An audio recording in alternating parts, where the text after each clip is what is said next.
Hello, I'm Nick, and this is Today in Philosophy of History for Sunday, 28 July 2024. Today is the 122nd anniversary of the birth of Karl Popper, who was born in Vienna on this date in 1902. Popper was one of the most influential philosophers of science of the 20th century. The idea that the demarcation between science and non-science is defined by the falsifiability of scientific statements is familiar to almost everyone.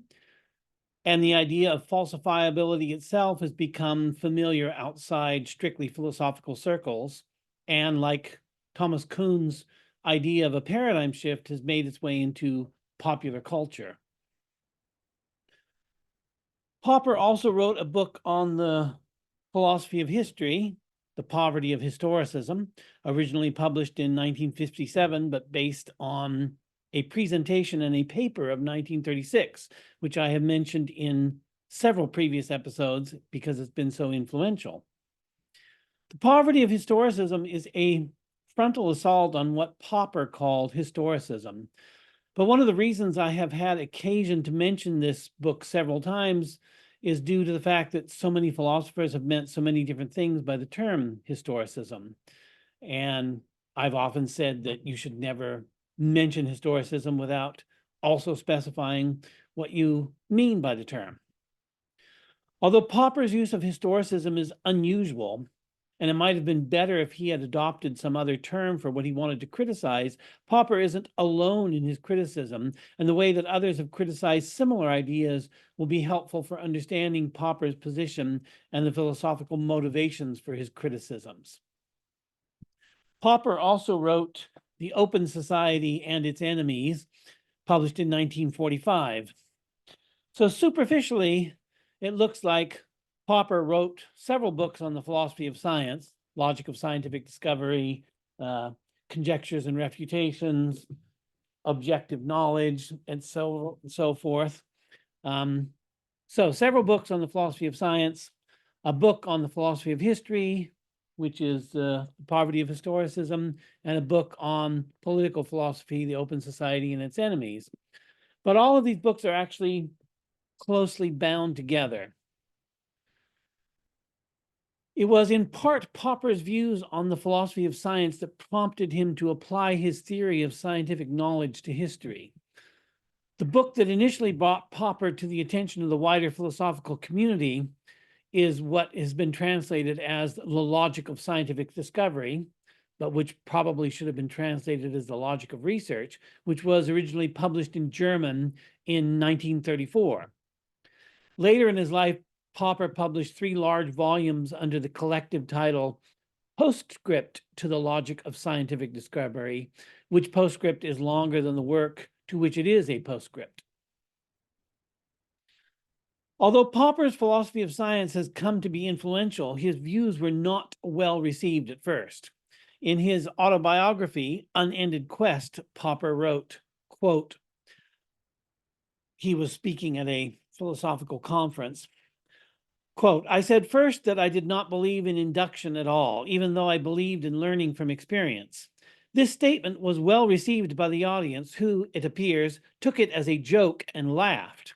In my second attempt, I suggested that the whole trouble was due to the mistaken assumption that scientific knowledge was a species of knowledge, knowledge of the ordinary sense in which I know that it is raining, it must be true that it is raining, so that knowledge implies truth. But, I said, what we call scientific knowledge was hypothetical and often not true, let alone certainly or probably true. Again, the audience took this for a joke or a paradox, and they laughed and clapped, unquote. So that's Popper from Unended Quest. And that was in 1936, which is the same year that Popper first read his first version of The Poverty of Historicism to a private gathering. Popper wrote in his autobiography that he saw the poverty of historicism as being an application of his ideas from the logic of scientific discovery to the social sciences. After his first presentation of the poverty of historicism, Popper continued to work on the ideas, and the paper grew into a book that he eventually divided up and published as a couple of books. The book we now have as The Open Society and Its Enemies was originally part of the larger draft of The Poverty of Historicism, which was eventually cut out of that manuscript and published as a separate book. From the circumstances of their origins, we can see that both books are part of the same argument, and in fact, both are applications of Popper's conception of science to the problem of history. And although both works emerge from the application of Popper's theory of scientific knowledge to history, both are, one could say, highly polemical rather than being primarily theoretical. I have a lot of sympathy for how Popper arrived at his views on history. In my own thinking about the philosophy of history, I have been time and again driven back to philosophy of science, and I've been forced to formulate my own philosophy of science to account for the epistemic status of history. Popper's intellectual development was in the opposite direction, from philosophy of science to philosophy of history, but the principle of their being bound up in each other is the same. We can't keep philosophy of science and philosophy of history in separate compartments.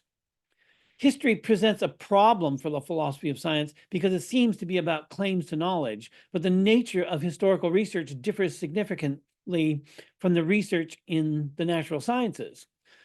But history isn't the only problematic case. Mathematics also seems to be about claims to knowledge, but again, mathematical research is quite different from research in the natural sciences. Mathematics may even be a bigger problem because the natural sciences as we know them today depend upon mathematics for their formulations. We judge the rigor of the natural sciences in part by their ability to present their findings as laws of nature expressed quantitatively in mathematical terms. In any case, anyone who wants to give an adequate philosophical account of human knowledge not only has to give an account of knowledge arrived at through the natural sciences, but has to also give an account of historical knowledge and mathematical knowledge, neither of which neatly fit into epistemological schemes worked out for the natural sciences. So putting them all together is the challenge. And this was part of what was driving Popper's work. But in the way of outlining what historical knowledge ought to be in light of Popper's conception of knowledge, Popper came to the view that history and the social sciences had been terribly misconceived. We could call Popper an activist philosopher of history because he thought both that there was something wrong in history and that there was something wrong about the way we understood history. And in fact, our failure to understand history is what led humanity into so many disasters. In particular, what concerns him are the totalitarian movements of the 20th century that he lived through. Popper wanted to correct our failure to understand our own history, and in this way of correcting our understanding of history, was to attack historicism. So, what is historicism? The best two statements I know on historicism are the summaries given by Hans Meyerhoff in his Philosophy of History in Our Time and by Georg Iggers in his The German Conception of History. So here is how Meyerhoff characterized historicism. Quote, some of the general features of historicism: 1, the denial of a systematic approach to history; 2, the repudiation of any single unified interpretation of history; and 3, the positive assertions: A, that the basic concepts of history are change and particularity; B, that the historian has a special way of explaining things by telling a story; and C, that history is all-pervasive, that historical categories permeate all aspects of human life, including morality and philosophy, unquote.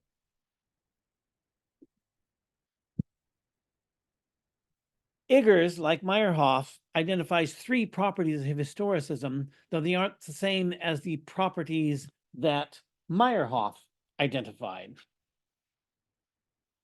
So Iggers, quote, 3 sets of ideas occupy a central role in the theoretical position of the German national tradition of historiography with which we are concerned in this book: a concept of the state, a philosophy of value, and a theory of knowledge. None of these three concepts is entirely particular to German historiography, but all three have found an extreme formulation in German historical thought, unquote. And then in the following pages, he elaborates on these three, calling the first the state as an end in itself and the concept of the Machtstaat. So that's the first of the three.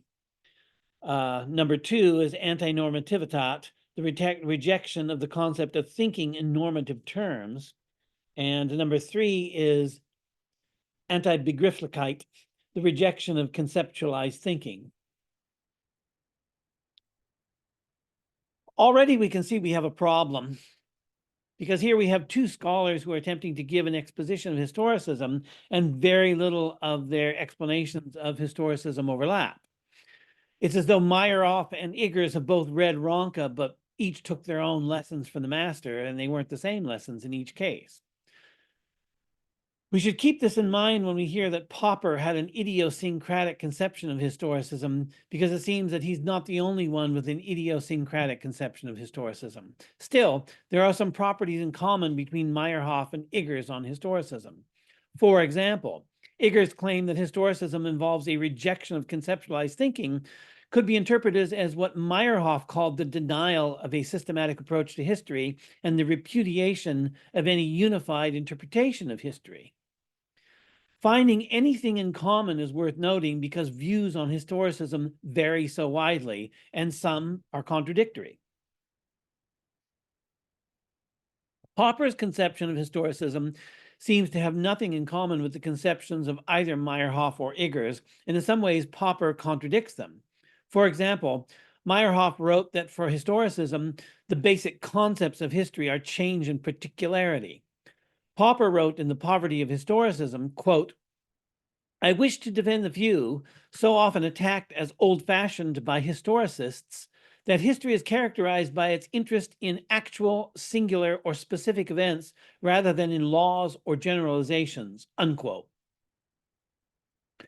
If we take particularity to be coextensive with actual, singular, or specific events, then Popper's claim about historicism attacking particularity contradicts Meyerhoff's claims that particularity is a basic concept of history for historicism. Of course, none of this is surprising. We already knew that philosophers disagree on what historicism is and that Popper's use in particular is outside the mainstream. But Popper's conception of scientific knowledge was also outside the mainstream of philosophy of science when he formulated it. And Popper's critique of historicism is essentially part of his philosophy of science.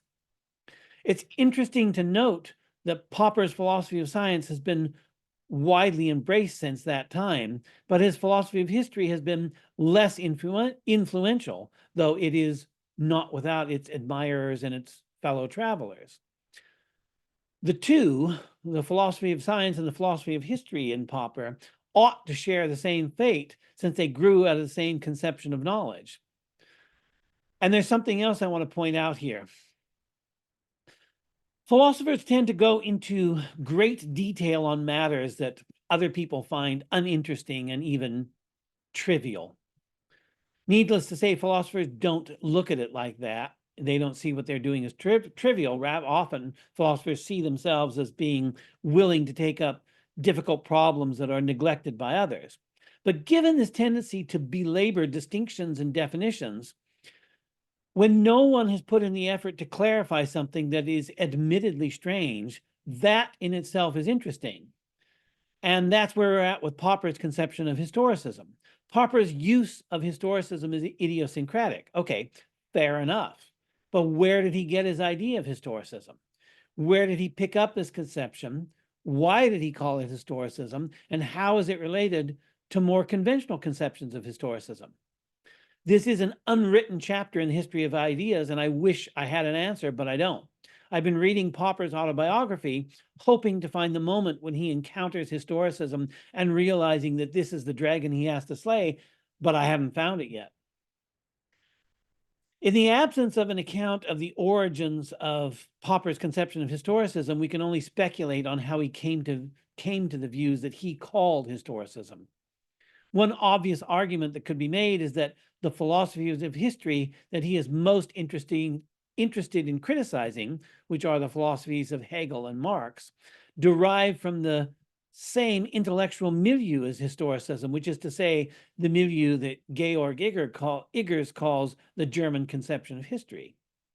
Even if Hegel was not an historicist in the strict sense, although Popper calls him an historicist, both Hegel's work and explicitly historicist work came out of the same Germanophone historical tradition. Beyond this historical condition, finding the origins of Popper's historicism is difficult. I think part of what's going on is that Popper believed that historicism, in treating each epoch of history on its own terms, is presenting these self-sufficient epochs of history as discrete stages of history, and Popper further believed that historical stages are intrinsically deterministic. I'm working on a standalone episode on the idea of stages of history as these are employed in philosophy of history, so I'm not going to go further into that at this time. A more likely source of Popper's disdain for historicism is that it is an essentially relativistic conception, according to which every age must be judged by its own standards and not by transcendental standards that are held to be outside all history. Since Popper was formulating a conception of knowledge that he is applying in a universalistic way, the relativism of historicism would present itself as an obvious target. So these are just my speculations, and you can take it with a grain of salt, since it really isn't relevant to understanding or criticizing Popper's criticism of historicism. What is relevant is understanding what Popper meant by historicism, but even this isn't easy to pin down, since Popper gives a number of different formulations of historicism. However, what Popper comes back to time and again are criticisms of the very possibility of a theoretical history and criticisms of determinism. For Popper, the two are connected, since he imagines that a theoretical history would be a discipline that aims at making predictions, and we could only make predictions if history is deterministic. Here is one of Popper's definitions of historicism. Quote, "I mean by historicism an approach to the social sciences which assumes that historical prediction is their principal aim, which assumes that this aim is attainable by discovering the rhythms or the patterns, the laws or the trends that underlie the evolution of history," unquote. In other words, a theoretical history would be like theoretical physics, which states mathematical laws of nature that can be used to make predictions. I want to point out that in this quote, Popper doesn't mention philosophy of history or even theoretical history, but rather he formulates it in terms of social science. Popper frequently shifts between criticizing theoretical history and criticizing the social sciences, seeming to assume that they are the same thing, but never giving us the definitive demonstration that the two are the same thing. Again, Popper, quote, "We must reject the possibility of a theoretical history, that is to say, of a historical social science that would correspond to theoretical physics. There can be no scientific theory of historical development serving as a basis for historical prediction," unquote. We can just treat all of this as the idea that history cannot be a predictive science, but there are three ideas in the passage I just quoted that are worth distinguishing. One, an historical social science cannot correspond to theoretical physics. In other words, there cannot be a theoretical history. Two, there can be no scientific history of historical, there can be no scientific theory of historical development. And three, a theoretical scientific history could be the basis of historical prediction. Are these the same idea expressed differently, or would it be possible to hold some of these ideas in isolation from the others? That is to say, is it possible that there would be a science of history that does not correspond to theoretical physics? Is it possible that a scientific theory of historical development might not be the basis of historical prediction? Is a predictive science of history possible, whether or not that science corresponded with theoretical physics? All of these problems are familiar from other contexts, except that Popper is the exception among philosophers of history in singling out the possibility of a theoretical science of history for special criticism. What would a theoretical science of history look like? And are there any non-theoretical sciences that could contrast to a theoretical science? Popper doesn't really answer any of these questions because his interests lie elsewhere. Popper makes a few other references to theoretical history and the poverty of historicism. Quote, "The making and testing of large-scale historical forecasts is the task of sociology as seen by historicism. In brief, the historicist claims that sociology is theoretical history," unquote. Here, Popper makes the claim that sociology, which we can take as a proxy for the social sciences generally, is the same as theoretical history, but he attributes this to historicists rather than showing us himself that the two coincide. Again, from Popper, quote, "Sociology to the historicist is theoretical history. Its scientific forecasts must be based on laws, since they are historical forecasts of social change. They must be based on historical laws," unquote. The most detailed passage in which he mentions theoretical history is this, quote, "Social science is nothing but history. This is the thesis. Not, however, history in the traditional sense of a mere chronicle of historical facts. The kind of history with which historicists wish to identify sociology looks not only backwards to the past, but also forwards to the future.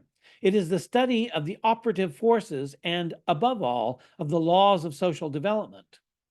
Accordingly, it could be described as theoretical historical theory or as theoretical history, since the only universally valid social laws have been identified as historical laws. They must be laws of process, of change, of development, not the pseudo-laws of apparent constancies or uniformities.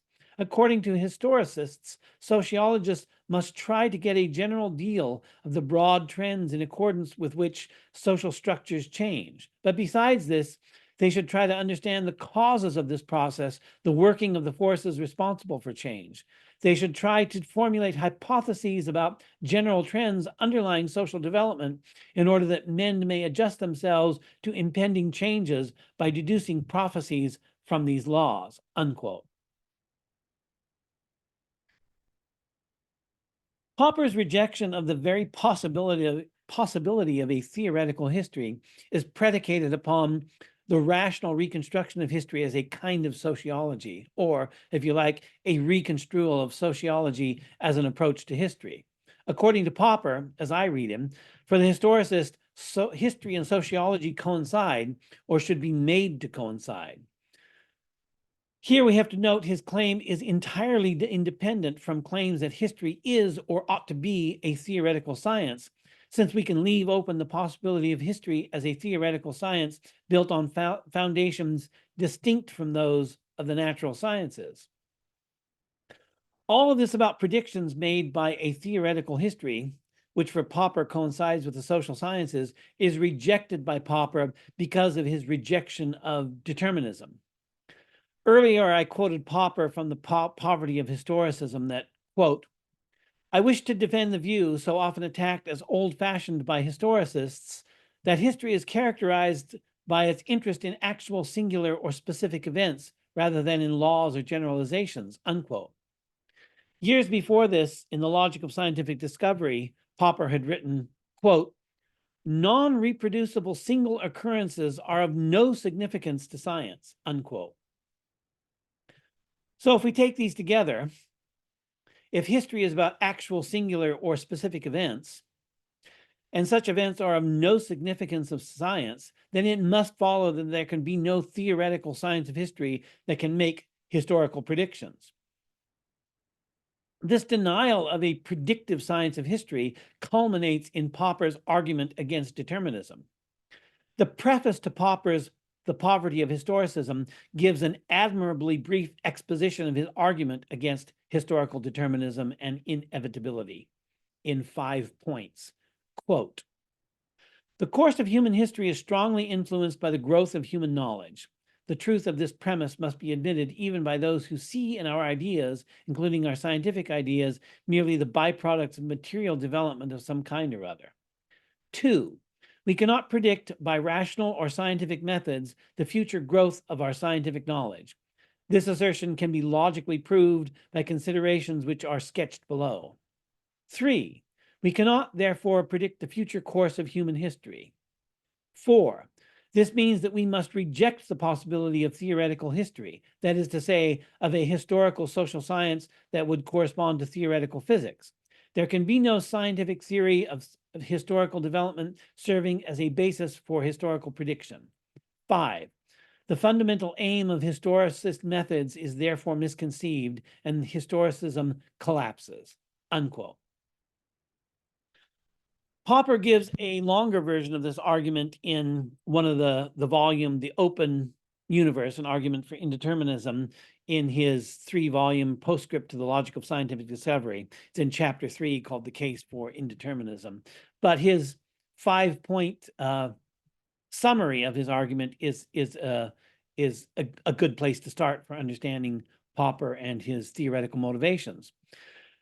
What I find interesting about this, not the only thing, but one of the things I find really interesting about this is that Popper bases his argument for indeterminism on the role of science in human history. I know why he does this. His point is that science cannot predict its own future states. A science of history, a theoretical history as Popper calls it, could not predict the future discoveries that it would make in historical knowledge. But we could still formulate Popper's argument for indeterminism without reference to scientific knowledge. We can make the argument, and I think we can make the argument with equal plausibility, that the methods of choral composition, for example, do not allow us to predict the future works of choral composition. Therefore, we cannot predict the future course of human history because we cannot predict the future works of choral music that will be composed on the basis of known methods of composition. I don't think that Popper would have found this to be as interesting or as convincing as the way he formulated the argument. But why? Why would it be less interesting or less convincing if it is? Is the operative intuition here that science is more consequential to history than choral performance? Does history possess the liberty of indifference in respect to works of art, but not in respect to discoveries of science? Is Beethoven's Ode to Joy less constitutive of Western history than quantum chromodynamics? Despite Popper's disdain for Hegel, he hasn't managed to entirely escape from Hegel. I don't mean that Hegel exercised some kind of subterranean influence on Popper that ultimately was expressed in Popper's work in spite of his efforts to eradicate any influence. What I mean is that Hegel and Popper were formulating a similar intuition, albeit in very different terms. When we talk about the role of science and prediction of history, even to deny them, we are talking about the role of reason in history, and this is Hegelian territory. Popper believed that scientific discoveries were sufficiently historically important that our inability to use science to predict future scientific discoveries means that we cannot predict history. Another way of saying this would be to say that the cunning of reason in history is such that we cannot predict its twists and turns, but we can definitively say that the unfolding of reason in human history is constitutive of that history. Without novel scientific discoveries, that is to say, without the unfolding of reason in history, history would be other than it is, in fact. This sounds dangerously like Hegel, but we can conceal from ourselves that we are talking about the unfolding of reason in history when we formulate this as the unpredictability of scientific discovery. Popper represents the safe way to talk about the role of reason in history, whereas Hegel represents the dangerous way to talk about the role of reason in history. But both are, in a sense, talking about the same thing.